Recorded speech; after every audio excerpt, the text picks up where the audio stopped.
शरीर की सबसे बड़ी ग्रंथि कौन सी है? यकृत। शरीर की सबसे बड़ी ग्रंथि कौन सी है? यकृत। मनुष्य के मादा जनन अंग से किस हार्मोन का स्राव होता है? रिलैक्सिन।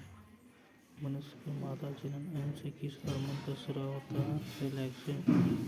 मनुष्य में ऐच्छिक गतिविधियों का नियंत्रण किसके द्वारा होता है? सेरिब्रम। मनुष्य में ऐच्छिक गतिविधियों का नियंत्रण किसके द्वारा होता है? सेरिब्रम। शरीर का तापक्रम कहाँ नियंत्रित होता है? हाइपोथैलेमस ग्रंथि में। मनुष्य में ऐच्छिक गतिविधियों का नियंत्रण किसके द्वारा होता है? सेरिब्रम। मनुष्य में मादा जनन अंग के किस हार्मोन का स्राव होता है? रिलैक्सिन। अमीबा में भोजन का अंतर्ग्रहण किसके द्वारा होता है? उत्पाद द्वारा। निम्न में कौन सा एंजाइम लार में पाया जाता है?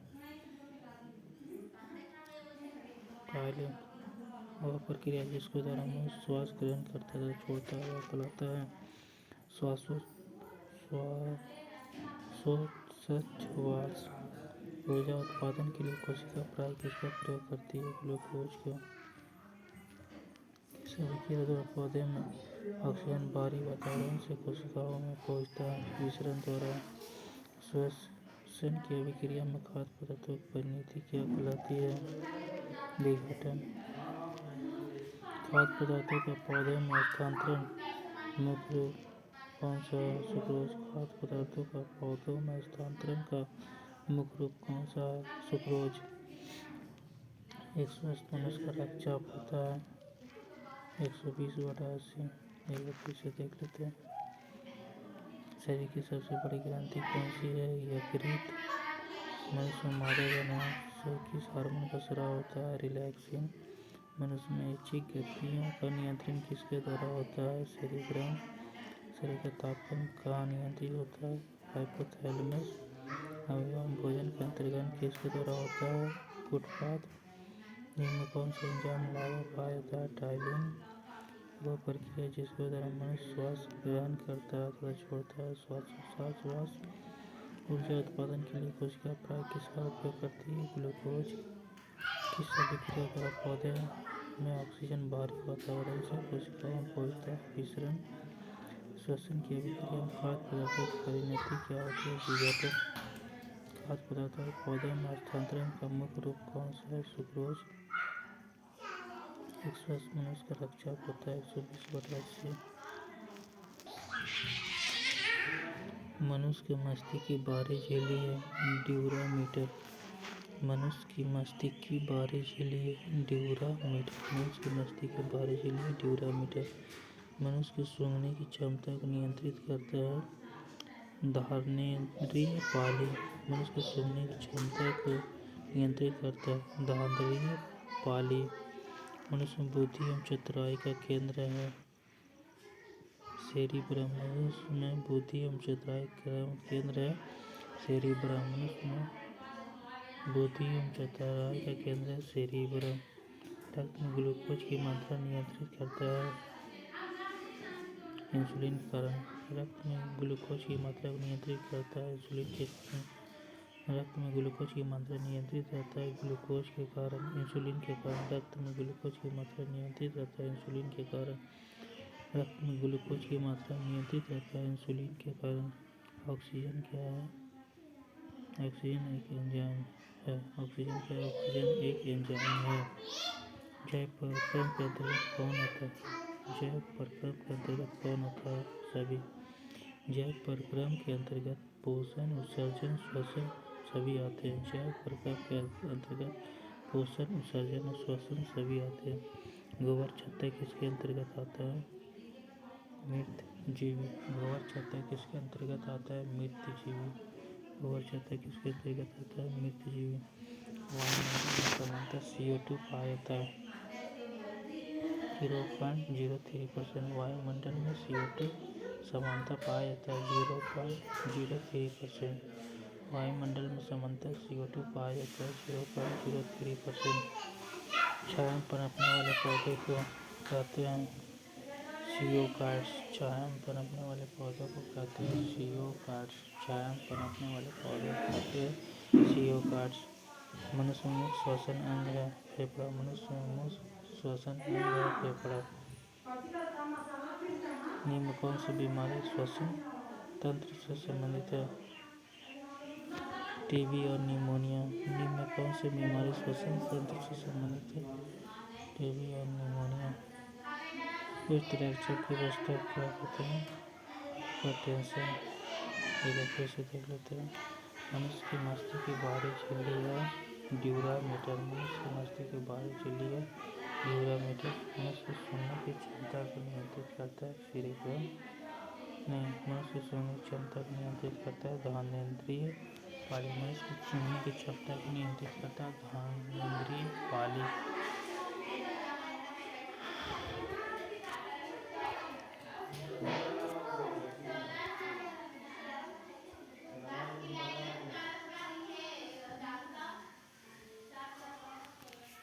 मनुष्य में बुद्धि एवं चतुराई का केंद्र है सेरिब्रम।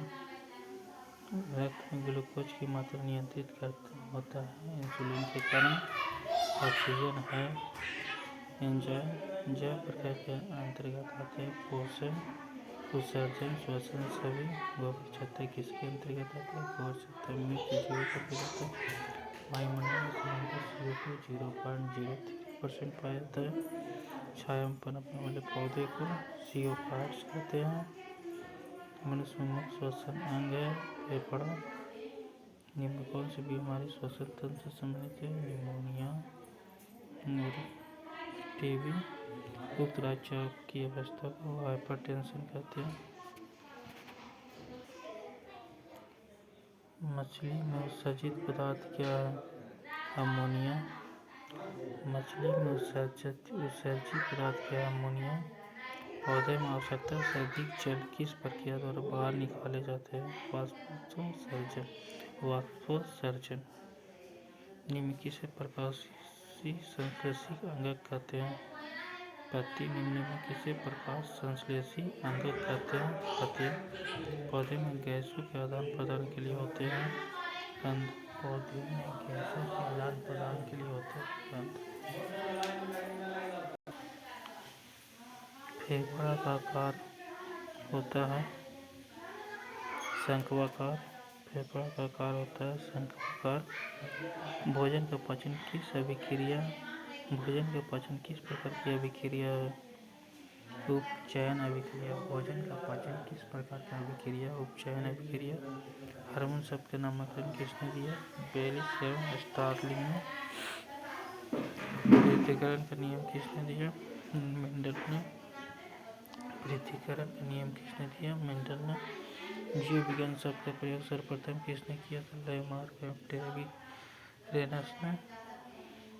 जीव विज्ञान के जनक के नाम से जाने जाते हैं अरस्तु। जीव विज्ञान के जनक के नाम से जाने जाते हैं अरस्तु। वनस्पति विज्ञान के जनक के नाम से जाने जाते हैं थियोफ्रेस्टस। वनस्पति विज्ञान के जनक के नाम से जाने जाते हैं थियोफ्रेस्टस। बॉटनी शब्द की उत्पत्ति किस भाषा से हुई है? ग्रीक। बॉटनी शब्द की उत्पत्ति किस भाषा से हुई है? ग्रीक। एक बार फिर से देख लेते हैं। मछली में उत्सर्जित पदार्थ है अमोनिया। पौधे में आवश्यकता से अधिक जल किस माध्यम से बाहर निकलते हैं? वाष्पोत्सर्जन। निम्न किसे प्रकाशीय संश्लेषी अंग कहते हैं? पत्ती को। पौधे में गैसों के आदान प्रदान के लिए रंध्र होता है। फेफड़ा का आकार शंक्वाकार होता है। फेफड़ा का आकार शंक्वाकार होता है। भोजन का पाचन किस प्रकार की अभिक्रिया? उपचयन अभिक्रिया। भोजन का पाचन किस प्रकार की अभिक्रिया? उपचयन अभिक्रिया। हार्मोन शब्द का नामकरण किसने दिया? बेलिस एवं स्टार्लिंग ने दिया। पृथक्करण का नियम किसने दिया? मेंडल ने दिया। जीव विज्ञान शब्द का प्रयोग सर्वप्रथम किसने किया? लेमार्क एवं ट्रेवीरेनस ने। जीव विज्ञान के जनक के नाम से जाने जाते हैं अरस्तु। वनस्पति विज्ञान के जनक के नाम से जाने जाते हैं थियोफ्रेस्टस। बॉटनी शब्द की उत्पत्ति किस भाषा में हुई? ग्रीक भाषा में हुई। फाइकोलॉजी में किसका अध्ययन किया जाता है? शैवाल का। फाइकोलॉजी में किसका अध्ययन किया जाता है? शैवाल का। पर्यावरण का अध्ययन जीव विज्ञान की किस शाखा के अंतर्गत किया जाता है? पारिस्थितिकी। पर्यावरण का अध्ययन जीव विज्ञान की किस शाखा का अंतर्गत किया जाता है? पारिस्थितिकी। डेंड्रोलॉजी का संबंध किससे है?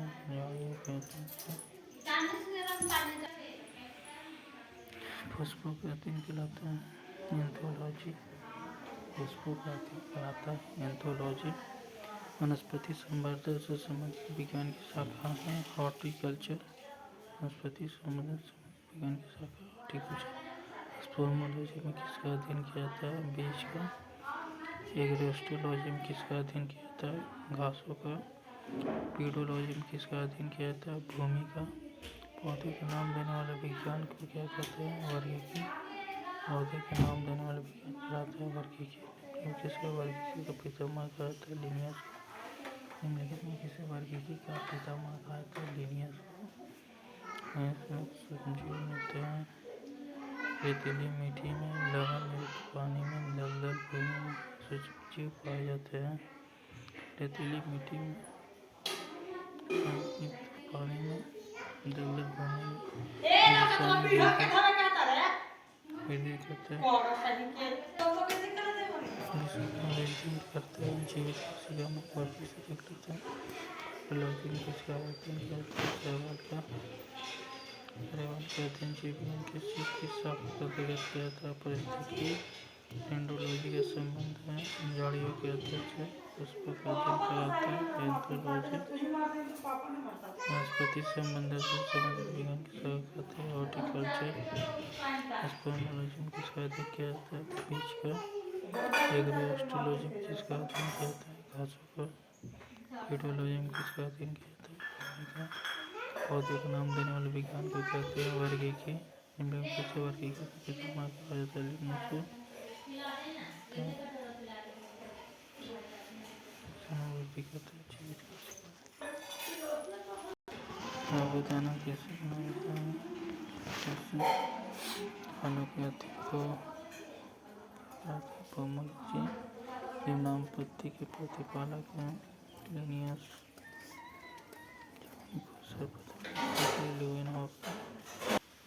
जीवाणु को सर्वप्रथम किसने किया? जिन पौधों पर बीज बनता है किंतु पुष्प में अनावृत बीज। जीवाणु की साधारण आकृति क्या है?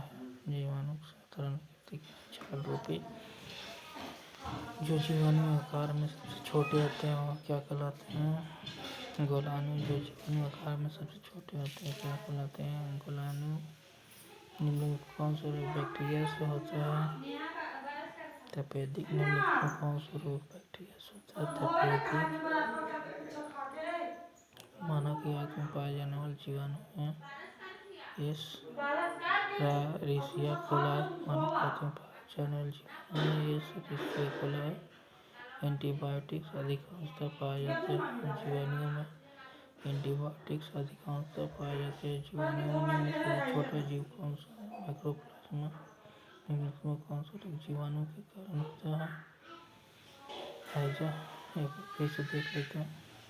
साबूदाना किससे बनाया जाता है? साइकस से। साबूदाना किससे बनाया जाता है? साइकस से। फलों के अध्ययन को पोमोलॉजी कहते हैं। द्विनाम पत्ती के जनक लिनियस है। द्विनाम पत्ती के जनक लिनियस है। जीवाणु को सर्वप्रथम विभिन्न आपने किया था। जिन पौधों पर बीज बनते हैं पुष्प नहीं लगते उसे अनावृत बीजी कहते हैं। अनावृत बीजी कहते हैं। जीवाणु की साधारण आकृति कैसी है? छाल रूपी। जीवाणु की साधारण आकृति कैसी है? छाल रूपी। जो जीवाणु आकार में सबसे छोटे होते हैं उसे गोलाणु कहते हैं। जो जीवाणु आकार में सबसे छोटे होते हैं उसे गोलाणु कहते हैं। इनमें कौन सा रोग बैक्टीरिया से होता है? तपेदिक। टीबी। मानव की आंत में पाए जाने वाले जीवाणु एस्चेरिशिया कोलाई। एस्चेरिशिया कोलाई। एंटीबायोटिक्स अधिकांशतः पाए जाते हैं जीवाणुओं में। एंटीबायोटिक्स अधिकांशतः पाए जाते हैं जीवाणुओं में। निम्न में सबसे छोटा जीव कौन सा है? माइक्रोप्लाज्मा। निम्नलिखित कौन सा रोग जीवाणु के कारण होता है?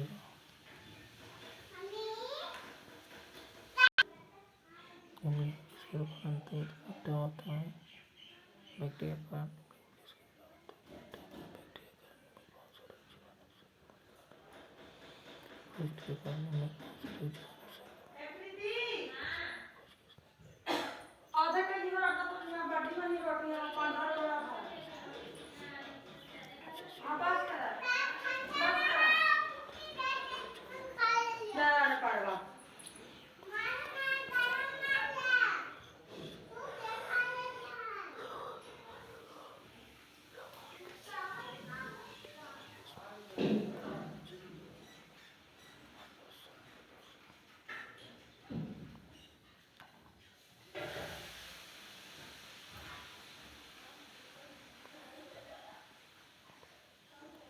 एक बार फिर से देख लेते हैं।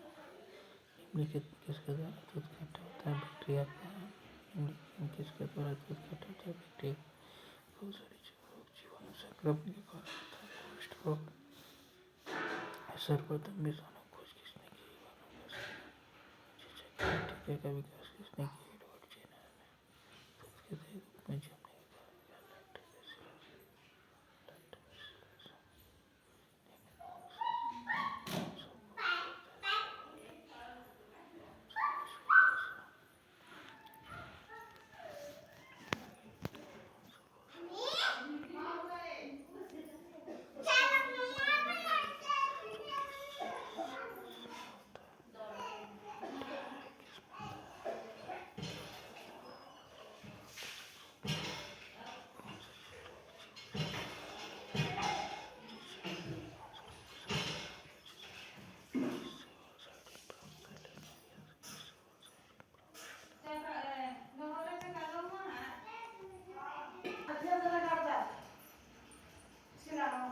हाइड्रोफोबिक रोग उत्पन्न होता है विषाणु के कारण। हाइड्रोफोबिक रोग उत्पन्न होता है विषाणु के।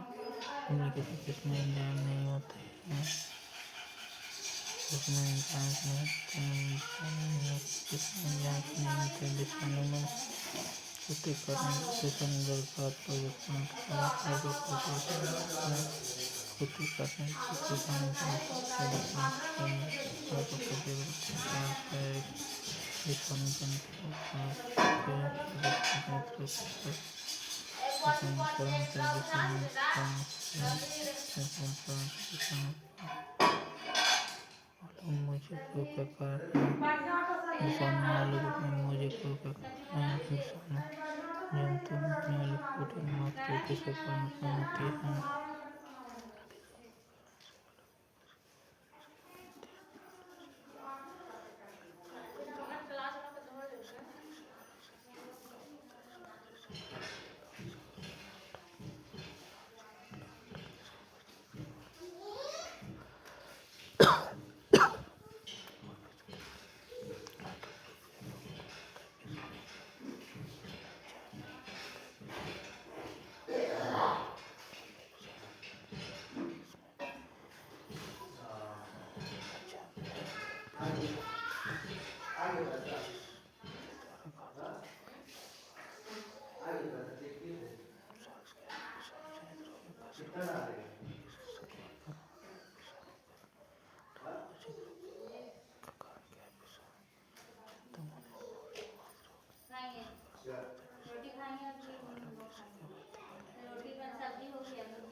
अगर किससे प्राप्त होता है? सहवाग से। अगर किससे प्राप्त होता है? सहवाग से। वनस्पति विज्ञान का शाखा जिसके अंतर्गत जीव को अध्ययन किया जाता है उसका नाम बायोलॉजी कहलाता है। वनस्पति विज्ञान का शाखा जिसके अंतर्गत जीव का अध्ययन किया जाता है बायोलॉजी कहलाता है।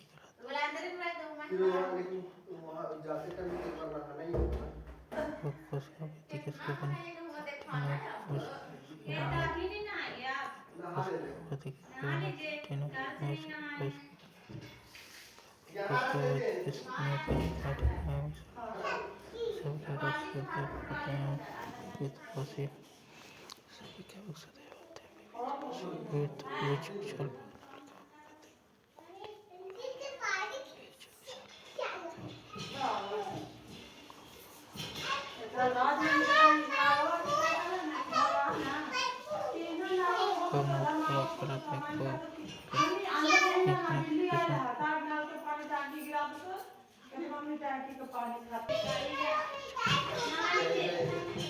तो अभी क्या बोलिए पाइप लगाएगा पाइप आ रहा है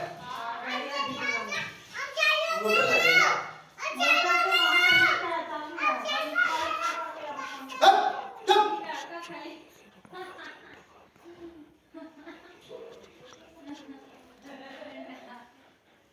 परमेलिया अमेरिकी खोज किस लेखक से प्राप्त होती है? परमेलिया एक बार फिर से देख लेते हैं। अगर किससे प्राप्त होता है?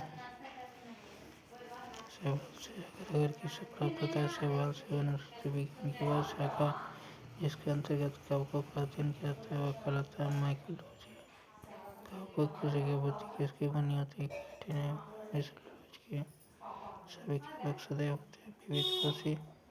सभी कवक सदैव होते हैं विविध पोषी। बिच्छू के जल पर उगने वाले कवक क्या कहलाते हैं? कोटिकोलस। बिच्छू के जल पर उगने वाले कवक कहलाते हैं कोटिकोलस। गोबर पर उगने वाले कवक कहलाते हैं कोप्रोफिलस। गोबर पर उगने वाले कवक कहलाते हैं कोप्रोफिलस। धीमी किस्म का क्लोरोफिल नहीं होता है कवक में।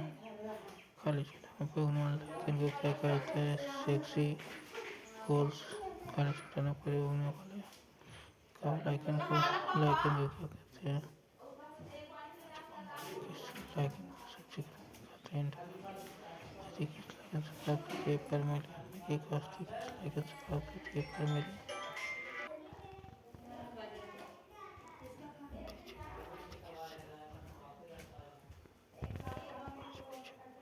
मेरा फोन बज रहा था। एक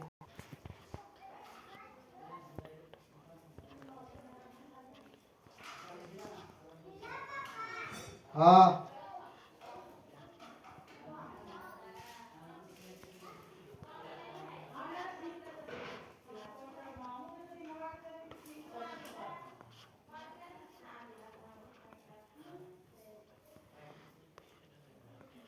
ये तो उल्टा यार चार्ज खींच ले रहा है।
श्वसन मूल्य मिलती है जूसिया से।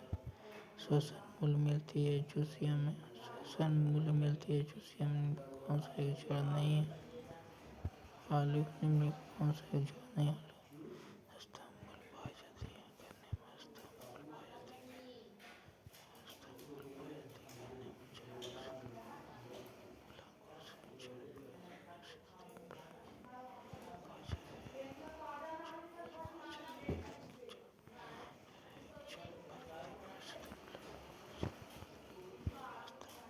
बरगद के पेड़ के तने से लटकने वाली मोटी जड़ें। बरगद के पेड़ के तने से लटकने वाली मोटी